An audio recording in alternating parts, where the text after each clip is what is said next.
नमस्कार। Last session में हमने पढ़ा था नक्षत्र के बारे में। आज हम पढ़ेंगे दशा के बारे में। टाइप्स ऑफ दशा। दशा क्या होती है? कुंडली हमें ये बताती है कि क्या होगा और दशा ये बताती है कब होगा। कुंडली बताती है क्या होगा, दशा बताती है कब होगा। ये 5 प्रकार की होती है: महादशा, अंतरदशा, प्रत्यंतर दशा, सूक्ष्म दशा, अति सूक्ष्म दशा। ठीक है। इन दशाओं का अपना एक टाइम ड्यूरेशन होता है, ये कितने टाइम तक रहती है। जो महादशा है वो 7 से 20 साल तक रहती है। अंतरदशा 1 से 3 साल तक, प्रत्यंतर दशा 1 से 3 महीने तक, सूक्ष्म दशा 1 से 2 हफ्ते तक रहती है, अति सूक्ष्म दशा 1 से 2 दिन तक।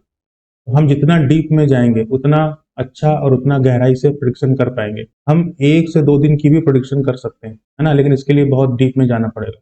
इसमें जो मोस्ट इंपॉर्टेंट होती हैं ये 2 होती है, महादशा और अंतरदशा। अब ये इंपॉर्टेंट क्यों होती हैं? जो भी हमारे 9 प्लैनेट्स हैं ये सारे के सारे एक टाइम पे ही हम पर अपना प्रभाव नहीं रखते हैं। एक पर्टिकुलर टाइम पे 5 प्लैनेट्स ही हम पर अपना प्रभाव रख रहे होते हैं, जिनमें से 2 जो सबसे ज्यादा रख रहे होते हैं। ये जो दशाएं होती हैं ये किसी न किसी प्लैनेट्स की होती हैं। कोई ना कोई प्लैनेट ही होगा जो इन दशाओं को रूल कर रहा होगा।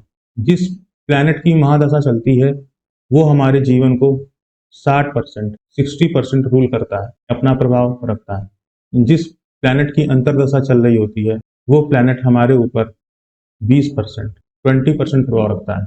जिस पर्टिकुलर टाइम पे जिस प्लैनेट की दशा अंतरदशा चल रही होगी उस पर्टिकुलर टाइम पे ये दोनों 80%, 80% प्रभाव अपना उस पर्टिकुलर टाइम पे रखते हैं। और बाकी के जो 7 प्लैनेट्स हैं उनका प्रभाव 20% तक पड़ता है।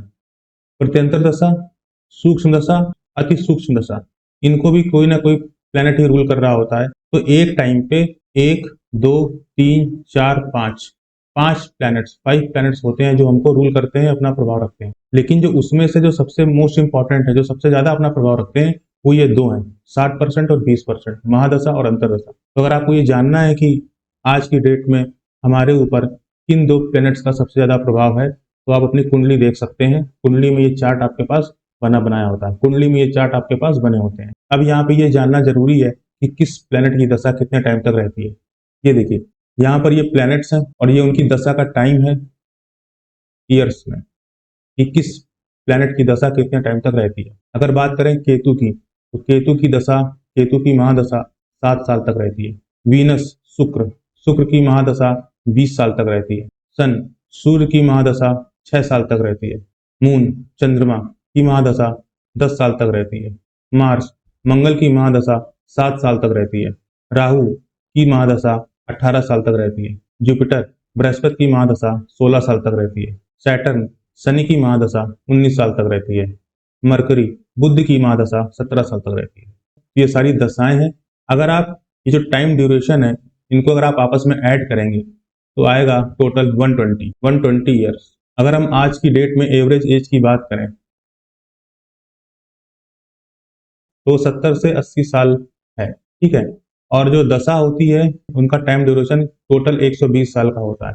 ये संभव नहीं है कि कोई भी अपने जीवन में सारी दशाओं को देख पाएगा, कुछ ना कुछ छूट ही जाएंगी। जिस टाइम पे ये कॉन्सेप्ट बना था उस टाइम पे व्यक्ति की एवरेज एज 120 साल की होती होगी, इसीलिए ये 120 साल के लिए बना। लेकिन आज की डेट में एवरेज एज पहले से कम हो चुकी है। ठीक है। तो अब किस प्लेनेट की दशा चल रही है, किस प्लेनेट की दशा नहीं चल रही है, या हमारे जीवन में किस प्लेनेट की महादशा सबसे पहले होती है, ये कैसे जानेंगे? ये जानते हैं हम चंद्रमा से, मून से।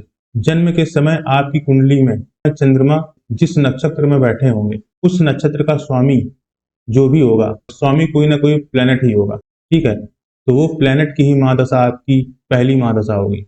अगर हम उदाहरण से समझें तो मान लीजिए किसी जातक का जन्म मूल नक्षत्र में हुआ है, मतलब जब जातक का जन्म हुआ तब चंद्रमा मूल नक्षत्र में थे, तो मूल नक्षत्र के स्वामी होते हैं केतु। उस जातक की जो पहली महादशा होगी वो केतु की होगी, और केतु के बाद ये सारे प्लैनेट्स की महादशा आएंगी। ये क्रम यही रहता है। दशाओं का जो ये जो प्लैनेट्स हैं इनका क्रम नहीं बदलता है।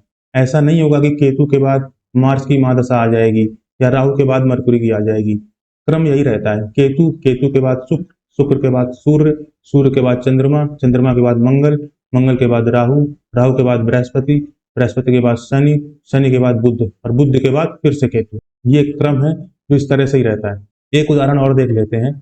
अगर किसी जातक का जन्म भरणी नक्षत्र में हुआ है,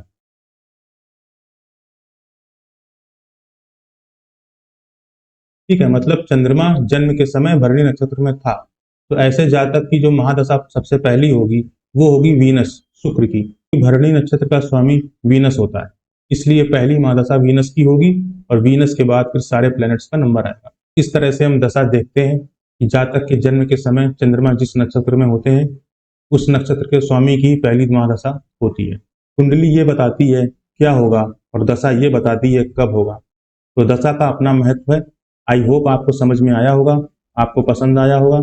अगर समझ में आया हो, पसंद आया हो तो वीडियो को लाइक करें, कमेंट करें और अपडेट्स के लिए चैनल को सब्सक्राइब करें। राधे राधे।